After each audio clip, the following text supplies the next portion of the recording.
as Professor Dina Ramadan of Bard College ascended the stage at the Brunei Gallery Lecture Hall at the School of Oriental and African Studies of the University of London to deliver her talk on the question of authenticity in art. At least half of her mind and heart was in Egypt, where the unfolding drama of the revolution was unfolding apace. Professor Ramadan, a recent PhD from Columbia University where I teach, was attending a major international conference on regional vis-a-vis global discourses, contemporary art from the Middle East, on July 5 to 6, 2013. Joining her were the leading scholars, curators, critiques, and artists from around the world convening to address the most urgent thematic issues facing a new generation of questions in their discipline. The organizing theme of the conference, as conceived by its convener Dr. Hamid Keshmirshekan, of Oxford University, was the necessity of theorizing the unresolved questions about definitions and regional,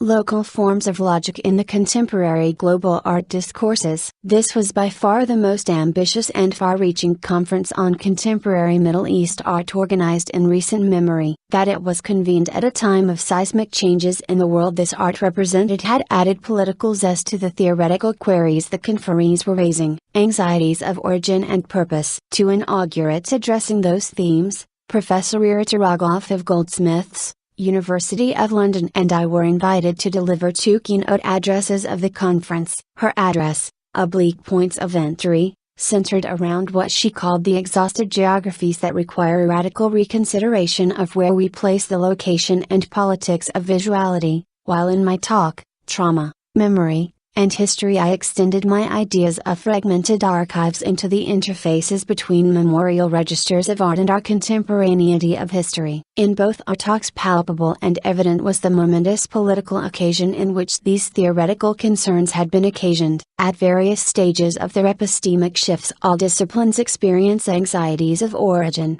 relevance, and purpose. Some disciplines like anthropology in fact thrive on these moments. Others like comparative literature look like getting ready for a rectal intestinal examination when wondering what it is they are doing. But ultimately, these moments reveal the disciplinary disposition of relevance. What are they? What are they doing? How do they do what they do? What are the impediments on the path of doing what they are doing? What sort of knowledge they have inherited and what sort of knowledge are they to produce for the posterity? Underlying all these questions in this particular discipline is the anxiety of correspondence between art as text and art critic as the reader of those texts, and the public that is to look at that art and has incessantly thinned into irrelevance over the recent years. On all the panels at this conference scholars and curators spoke with their nose to the grindstone, busy doing what they are supposed to do and yet with a downcast eye on the more enduring meaning of what they do. Rendering the machine. In the course of a conversation with Catherine Frenchlin,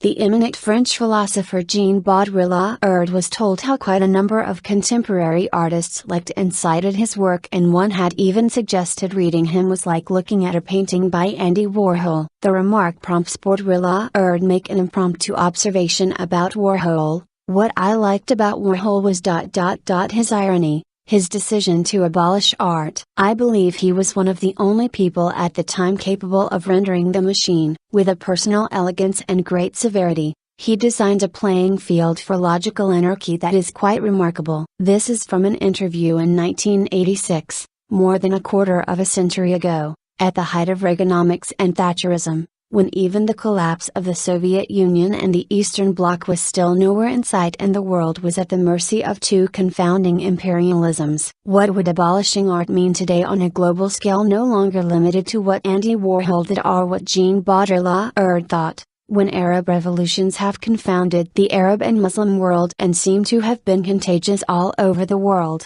From Turkey to Brazil. How do vastly transformative revolutionary movements of the sort we are witnessing today alter our sense of irony, hyperbole, frivolity, and what kind of art would these entail for us yet to see? Is the machine still running, and if so how do we reconfigure its, or our, logical anarchy? Both Andy Warhol and Jean Baudrillard have lived and worked and thought in a world that thought what they called the West the center of universe, the only game, on the only corner of the sandbox, that mattered. From Cairo to Rio, alternative worldliness is now dawning on the transformative ironies that embrace New York and Paris into the bosom of their changing dispositions. On the parameters of that worldliness, logical anarchies are yet to see their new artists and meet their future philosophers. We are dreaming, and until our artists and philosophers start interpreting our dreams, we don't even know what it is we are dreaming. What the state of contemporary art reveals, to both its practitioners and theorists,